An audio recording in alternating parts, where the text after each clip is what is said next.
నమస్కారం. దేశంలో ఇలాంటి ఘటన జరగడం అనేది చాలా బాధాకరం. ఇలానే కాదు, ఇలాగా చాలా చాలా జరిగినాయి.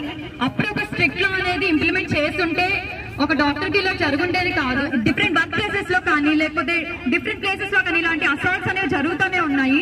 విత్ ఇర్రెస్పెక్టివ్ ఆఫ్ చిన్నపిల్లలైనా పెద్దవాళ్ళైనా టీనేజ్ అయినా ఓల్డ్ లేడీస్ అయినా there are no strict laws at all. Physical abuse కాదు, ఫిజికల్ వర్బల్ అబ్యూస్ కానీ లేకపోతే మెంటల్ అబ్యూస్ కానీ ఇలాంటి కేసెస్ అనేవి చాలా ఉన్నాయి.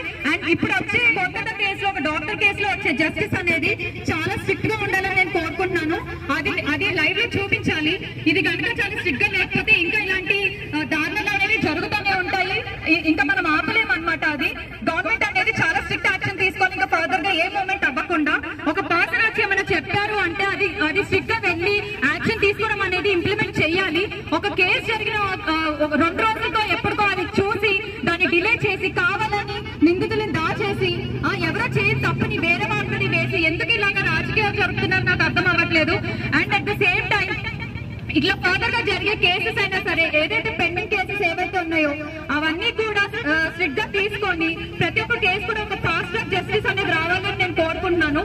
అంటే మన దేశంలో ఒక పెద్ద ప్రొటెస్ట్, నేషనల్ ప్రొటెస్ట్ జరిగితే కానీ రేప్ అండ్ మర్డర్ కేసు అనేది సుప్రీంకోర్టు వరకు వెళ్లే పరిస్థితిలో ఉన్నాం మనం.